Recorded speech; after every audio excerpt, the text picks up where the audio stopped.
বিশ্ব সংবাদে আপনাদের স্বাগত। শুরুতেই সংবাদ শিরোনাম, পরে বিস্তারিত।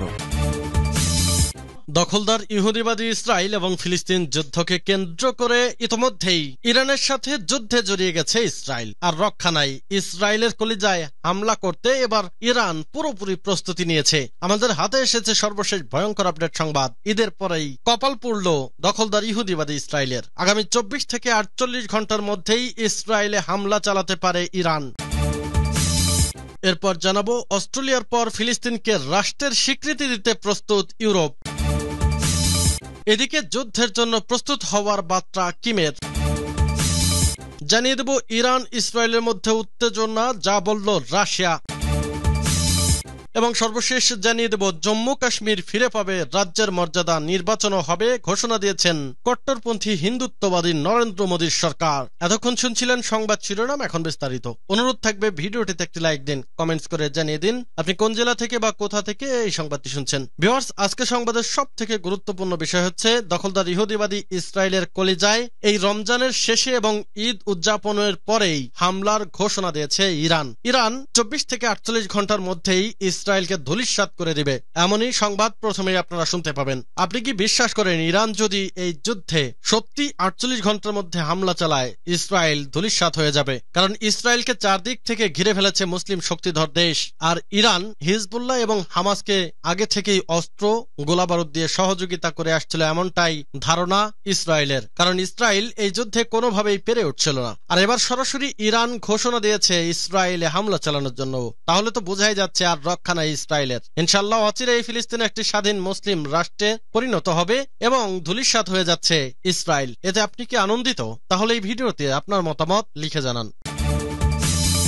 আগামী 24 থেকে 48 ঘন্টার মধ্যে ইসরায়েলের মাটিতে প্রতিশোধমূলক হামলা চালাতে পারে ইরান। মার্কিন গোয়েন্দাদের তথ্যের ভিত্তিতে এই তথ্য জানিয়েছে ওয়াল স্ট্রিট জার্নাল। নাম প্রকাশে অনিচ্ছুক মার্কিন গোয়েন্দা সূত্রের বরাত দিয়ে প্রতিবেদনে বলা হয়েছে, ইরান সরাসরি নিজেদের ভূমি থেকে ইসরায়েলের মাটিতে আক্রমণের প্রস্তুতি নিচ্ছে। সম্ভবত আগামী 24 থেকে 48 ঘন্টার মধ্যে এই হামলা হতে পারে। প্রতিবেদনে আরো বলা হয়েছে, দক্ষিণ অথবা উত্তর ইসরায়েলে সম্ভাব্য এই হামলার প্রস্তুতি নিচ্ছে ইরান। তবে প্রতিবেদনে ইরান সরকারের ঘনিষ্ঠ একটি সূত্রকে উদ্ধৃত করে বলা হয়েছে, তেহরানের পক্ষ থেকে এখনো এ বিষয়ে চূড়ান্ত কোনো সিদ্ধান্ত নেওয়া হয়নি। গত 1 এপ্রিল সিরিয়ার রাজধানী দামেস্কে ইরানি কনসুলেটে বোমা হামলার ঘটনা ঘটে। এতে ইরানের 2 জেনারেল সহ ইসলামিক রেভলিউশনারি গার্ড কর্পসের কমান্ডার নিহত হন। ইসরায়েল এই হামলার দায় স্বীকার করেনি। তবে ইসরায়েল প্রতিরক্ষা বাহিনী IDF মুখপাত্র রিয়ার অ্যাডমিরাল ড্যানিয়েল হাগারি ইসরায়েলি গোয়েন্দাদের দিকে ইঙ্গিত করে বলেছেন, ভবনটি দূতাবাস নয় এবং এটি বেসামরিক ভবনের ছদ্মবেশে কুদস বাহিনীর একটি সামরিক স্থাপনা ছিল। কুদস ফোর্স হল ইরানের IRGCর বিদেশি অপারেশন শাখা, যা মার্কিন যুক্তরাষ্ট্র কর্তৃক একটি সন্ত্রাসী সংগঠন হিসেবে তালিকাবদ্ধ। ওয়াল স্ট্রিট জার্নালের প্রতিবেদনে আরো উল্লেখ করা হয়েছে, মার্কিন সরকারি কর্মকর্তা এবং তাদের পরিবারকে পরবর্তী নির্দেশনা না দেওয়া পর্যন্ত মধ্য ইসরায়েল, জেরুজালেম এবং বেয়ারশেবার বাইরের অঞ্চলে ভ্রমণ থেকে সতর্ক করা হয়েছে, সূত্র টাইমস অফ ইসরায়েল।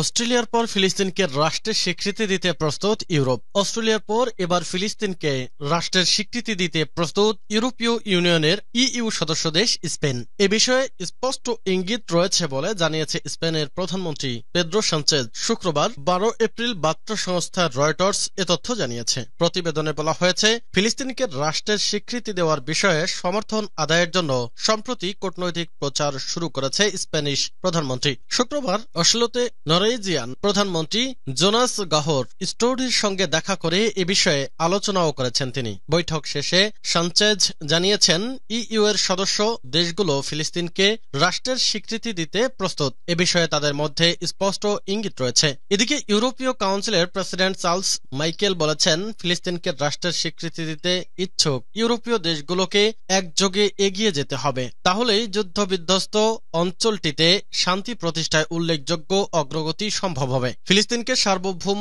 রাষ্ট্র হিসেবে আনুষ্ঠানিকভাবে স্বীকৃতি দেওয়ার জন্য গত মাসে একটি প্রচারণা শুরু করেছে স্পেন, আয়ারল্যান্ড, স্লোভেনিয়া এবং মাল্টা। এ সপ্তাহে ব্রাসেলসে সাংবাদিকদের সঙ্গে আলাপকালে মাইকেল জানিয়েছেন, ইইউ বাইরের সমমাননা অন্য দেশগুলোও এই উদ্যোগে যোগ দিতে পারে। বুলগেরিয়ায় চেক প্রজাতন্ত্র, রোমানিয়া, সুইডেন সহ 9টি ইইউ সদস্য রাষ্ট্র এরই মধ্যে আনুষ্ঠানিকভাবে ফিলিস্তিনের রাষ্ট্রত্বের অধিকারকে স্বীকৃতি দিয়েছে। এক্ষেত্রে ইইউ এর অবস্থান হল কেবল দ্বিরাষ্ট্র সমাধানের শর্ত হিসেবেই তারা ফিলিস্তিনকে রাষ্ট্র হিসেবে স্বীকৃতি দেবে। মাইকেলের মতে ইসরায়েল এবং ফিলিস্তিন উভয় কর্তৃপক্ষকে দ্বিরাষ্ট্র সমাধান সম্ভবপর করতে প্রয়োজনীয় সংস্কার আনার বিষয়ে চাপ দেওয়ার জন্য ইইউকে অধিক সুবিধা দিতে পারে সদস্য দেশগুলোর সমন্বিত স্বীকৃতি। স্প্যানিশ সরকারের এক মুখপাত্র গত মঙ্গলবার জানিয়েছিলেন, গাজার পরিস্থিতি এবং ফিলিস্তিন রাষ্ট্রের স্বীকৃতি নিয়ে আলোচনার জন্য নরওয়ে, আয়ারল্যান্ড, পর্তুগাল, স্লোভেনিয়া ও বেলজিয়ামের নেতাদের সঙ্গে দেখা করবেন স্প্যানিশ প্রধানমন্ত্রী। ব্রাসেলসে ইইউ এর 27 সদস্যের সম্মেলনের আগেই হবে এই আলোচনা। গাজায় যুদ্ধ শুরুর পর থেকে ইসরায়েলের বিষয়ে ইইউ এর অবস্থানকে কঠোর করার প্রচেষ্টায় নেতৃত্ব দিচ্ছেন স্প্যানিশ প্রধানমন্ত্রী সানচেজ। তিনি ইঙ্গিত দিয়েছেন, আগামী জুলাই মাসের মধ্যেই ফিলিস্তিনকে রাষ্ট্রের স্বীকৃতি দিতে পারে স্পেন। তার এই প্রচেষ্টা এরই মধ্যে বেশ সমর্থন লাভ করেছে। বেলজিয়ামের মন্ত্রীরা নিশ্চিত করেছেন তারাও পশ্চিম তীর, গাজা উপত্যকা এবং পূর্ব জেরুজালেম নিয়ে গঠিত। এর আগে ফিলিস্তিনকে রাষ্ট্রের স্বীকৃতি দেওয়ার ইঙ্গিত দিয়েছিল অস্ট্রেলিয়াও। যুদ্ধের জন্য প্রস্তুত হওয়ার বার্তা কিমের। অতীতে যে পরিমাণ প্রস্তুতি নেওয়া হয়েছে, এবার তার চেয়ে বেশি প্রস্তুত থাকতে হবে, এমনই মন্তব্য করলেন উত্তর কোরিয়ার শাসক কিম জং উন। বুধবার কিম জানিয়েছে, দেশের চারপাশের ভূ রাজনৈতিক পরিস্থিতি অস্থিতিশীল। এই অবস্থায় যুদ্ধের জন্য প্রস্তুত হওয়ার বার্তা দিয়েছে তিনি। দেশের সবচেয়ে বড় সামরিক শিক্ষা প্রতিষ্ঠান কিম জং টু বিশ্ববিদ্যালয় পরিদর্শনের সময় এই মন্তব্য করেন তিনি। প্রশ্ন উঠছে, তবে কি দ্রুত কোনো সংঘর্ষের ইঙ্গিত দিলেন উত্তর কোরিয়ার শাসক? বর্তমান সময়ে একদিকের রাশিয়া ইউক্রেন ও ইসরায়েল হামাস সংঘর্ষে উত্তপ্ত বিশ্ব। এই পরিস্থিতিতে কিমের মন্তব্য হুমকি নাকি আগাম সতর্কতা, এ নিয়ে শুরু হয়েছে জল্পনা। বিশ্ববিদ্যালয়ের কর্মীদের কিম জানিয়েছে, যদি শত্রু বাহিনী উত্তর কোরিয়ার সাথে যুদ্ধের অবতীর্ণ হয়, সেক্ষেত্রে কোনো রকম দ্বিধা না করেই শত্রুদের গুড়িয়ে দেওয়ার বার্তাও দিয়েছে উত্তর কোরিয়ার শাসক। সেজন্য যে কোনো পদক্ষেপ করার কথা জানিয়েছে কিম। বৃহস্পতিবার কিমের মন্তব্য তুলে ধরেছে সরকারি সংবাদ মাধ্যম। কিম বলেছেন, আন্তর্জাতিক পরিস্থিতি জটিল, দেশের চারদিকে সামরিক ও রাজনৈতিক পরিস্থিতি অনিশ্চিত ও অস্থিতিশীল। উল্লেখ্য, গত মঙ্গলবারই সফলভাবে হাইপারসনিক ক্ষেপণাস্ত্রের পরীক্ষামূলক প্রয়োগ করেছে উত্তর কোরিয়া। এই অস্ত্র তাদের দ্রুত ও আরও শক্তিশালীভাবে প্রত্যাঘাতের ক্ষেত্র প্রস্তুত করে দিয়েছে বলেও জানান কিম।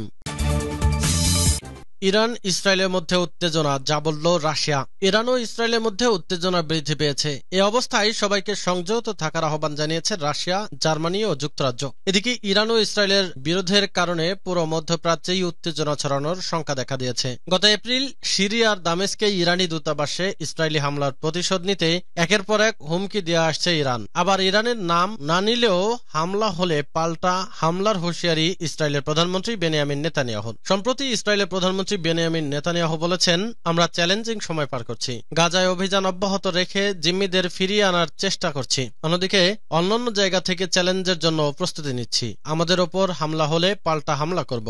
এ পরিস্থিতিতে মধ্যপ্রাচ্যে বাড়ছে উত্তেজনা। ইসরায়েলের জেরুজালেম ও তেল আবিবের বাইরে না যেতে নিজ দেশের কর্মীদের নির্দেশ দিয়েছে যুক্তরাষ্ট্র। উত্তেজনা না বাড়াতে ইরানের প্রতি আহ্বান জানাতে চীন, তুরস্ক, সৌদি আরবকে অনুরোধ জানিয়েছে দেশটি। মার্কিন পররাষ্ট্র মন্ত্রণালয়ের মুখপাত্র ম্যাথিউ মিলার বলেন, আমরা মধ্যপ্রাচ্যে ঝুঁকি ইস্যুতে উদ্বিগ্ন। সম্প্রতি ইসরায়েল ও দেশটির জনগণের বিরুদ্ধে হুমকি দিচ্ছে ইরান। উত্তেজনা কমাতে ইরানকে অনুরোধ করার জন্য বিভিন্ন দেশের সাথে কথা বলেছে পররাষ্ট্রমন্ত্রী অ্যান্টনি ব্লিনকেন। এছাড়াও সংযত থাকার জন্য ইরানকে আহ্বান জানিয়েছে জার্মানিও।